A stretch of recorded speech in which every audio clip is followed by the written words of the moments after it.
So week one, younger rosters, less vets on the back end. A lot of, every team seems to have like 20, 25 new guys. Not as many practice sessions, not as much time to really work with your players. Do we overreact with week one? I mean, doesn't it take like 6 weeks to learn what your team is? Well, it takes at least 4 weeks. Yeah. In what I call the new NFL. When you cut down the repetitions in the offseason, when you cut down the training camp practices, and the players, they're the one that really have to answer that question because they signed a collective bargaining agreement. Yeah. I like the way the players are now saying that they'd like to be unified. Aaron Rodgers spoke out. You've heard other players. Get the players unified because, to become an expert in anything, you have to repeat that over 10,000 times. So they have removed the development part out of it. So as a fan, just relax. I say week number 5 because the first 4 weeks are really, you're trying to formulate your team, you're trying to avoid serious injury, but the kind of team you're going to be at the end of the season, you're not really going to know until October because we've removed too much physical contact. There's no live tackling basically in practices. So that's what you start to see the first week of the season. That's what I saw this weekend. Do you like it or you don't like it? It's just a part of, I like the game, but I realized that the overall product gets better as the season goes on because of the live action, the 60, 70 plays offensively and defensively that you're playing on Sundays or Mondays. I do think there's a propensity to overreact week one. And by the way, there's also a propensity to overreact every single Monday throughout the season. Right. But I agree entirely. You can't make sweeping conclusions after the first game. You can see holes. You can see problems. Certain teams are more injured than others. Teams are lacking depth at certain positions. But sweeping conclusions after one game is silly. I remember last year Minnesota lost in San Francisco on Monday night, week one. They looked terrible. And I think it was San Diego. No, I know it was San Diego, but I think it was 0-4. Yeah. 0-4. And they went to the Super Bowl that year. Now, they didn't win the Super Bowl, but after, and the only reason I'm hesitating is I don't remember if they went 0-4 or 0-5. I think it was 0-4, and they went to the Super Bowl. So to quote a quarterback, a graduate of my alma mater, everybody should RELAX. Well, I'm going to tell you, both of you live in California. If you're a fan of the Rams, you better have patience like Maybe you don't want to relax. Listen, you can draw some conclusions. They smell like a baby's diaper. Yeah. Are you saying they shouldn't relax? They drafted a guy number 1. He's in street clothes like me last night. I mean, so I believe that one conclusion you can draw, the Rams are a long ways away from being the type of product that California fans want to see. And I'm sorry, what's fascinating about him being in street clothes? I understand not starting him. I really do. Look, as a Cal grad, I watched him every game of his college career. I understand not starting him. I don't understand not even having him on the active roster. Yeah, just for how it looks. We were talking in our writers' room about, he was in Hard Knocks. Obviously, the Rams were the Hard Knocks team. Goff did not come off well in Hard Knocks. He came off kind of like, not the sharpest tool in the shed. And then we were saying, like, do you even need to be the sharpest? I thought that Cal education was... here it comes. Here it comes. Here it comes.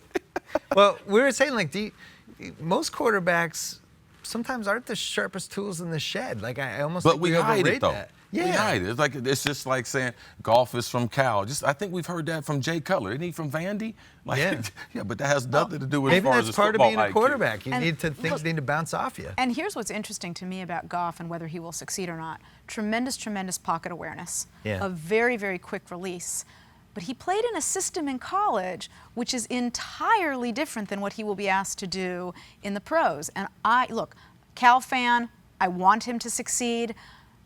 I'm reserving judgment. Bill, there is no NFL player that's playing in the same system when they leave college. That's why it's called pro football. Okay, so I made the comment, but he's yelling at you. He was wink yelling at me. Okay, gotcha. I didn't see the wink. Fair enough, but I think we've also seen people who play in systems that are less. You just can't evaluate as much about a quarterback who plays in an entirely different sort of system. Let me tell you the good thing about him not playing. And if you're going to wink, you got to wink at me. We didn't see him get destroyed, or we didn't see him lose his confidence in front of the nation the way we have seen countless other rookies who weren't ready. So from a positive standpoint, him being in street clothes, all we can do is guesstimate what is going on in practice. but Right. he hasn't lost his overall confidence and be shell-shocked like we've seen other young prospects come into the league. How about Jim Plunkett, who got just destroyed? My first quarterback. Yep. Yeah. And then we saw him have a rebirth in Oakland. But you're right, they are sparing Goff the battering that he might otherwise take. And by the way, if I'm a defensive coordinator, and I used to say to Al all the time, you know, if I were defensive coordinator, and he'd say, you're not. But if I were defensive coordinator playing the Rams, I would put 8 men up and I would do what San Francisco did. I would stop Todd Gurley and I would dare them to beat me another way. That's how teams should be playing Minnesota. I want to talk about 2 more things quickly. The Kaepernick thing. To me, the most striking thing about it was this code that exists in the NFL that everybody's got to follow the code, and we don't want distractions. Distractions are bad. You were running a team forever. How did those teams feel about distractions? You may have seen my face when you said the word distraction, because it's a word that just drove me nutty during my career. There are some things that you don't want permeating an organization because they do distract, if you will, from an ultimate goal. But that word is used so often. And look, let me tell you of one instance we had. We're flying home from a road game. Yeah. We lost. We're on the team. We're angry. We're mad. We're cranky. It's a long road trip. And our then coach storms into the cockpit, because this is pre-9/11, charter plane, cockpit door always open.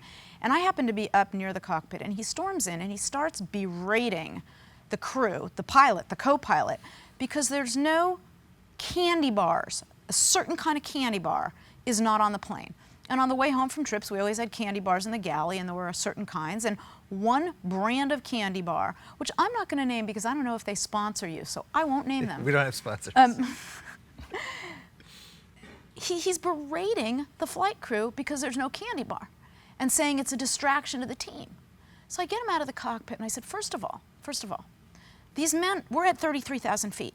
Yeah. And our lives are in the hands of these men that you are yelling about the absence of a candy bar.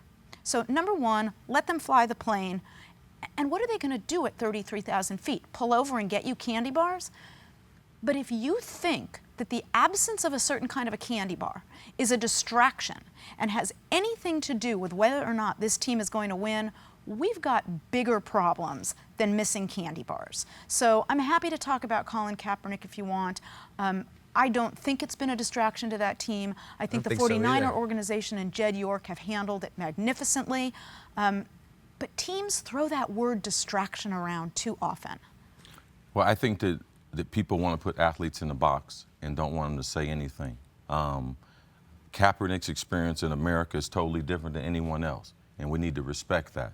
I'm glad that the conversation has changed to realize it's not Kaepernick and the players against the flag and what the flag stands for. No, that's not it. He did take a knee during the national anthem, but it's not about the flag. It's not about the people who have represented this country and protected us and give us the freedom and liberties that we do have. And you know, candy bar rant aside, and my apologies for my candy bar rant, but I'm still annoyed by that because it's not a distraction. Yeah. But speaking to the substance, Colin Kaepernick started a discussion that we need to have in this country. And what bothers me are people who look to the extremes. And you are absolutely right. It is not mutually inconsistent to both cherish our freedom to express ourselves and to cherish the men and women who protect and defend that freedom. I cherish both. I cherish my freedom to say what I wish and do what I wish, and I cherish those who protect and defend that freedom. And you're right, Colin Kaepernick started a discussion that we need to have. And it's, with all the players, we come from a lot of different backgrounds. And we live in these communities, these 32 communities that they have these teams. And typically every Tuesday is Community Tuesday. You're out in that community because you live there and you're trying to make an impact. But the only reason why we're there is professional football. So now what communities do we really live in? We live in towns like Middletown, Ohio. That's where our aunties live. That's where our brothers and sisters live. And there's not players out doing community things. And there is social injustice. Right. So for me, there's 2 things I'm very, very happy. I'm glad they switched the dialogue to disrespecting the flag, and I'm glad there's other players that have joined CAP and realizing that there's great social injustices. And our experiences as African Americans are very, very important and very, very different than anyone else. It's no disrespect to the flag, but Right. it's disrespect to the lives that we've been living for 40 years or more.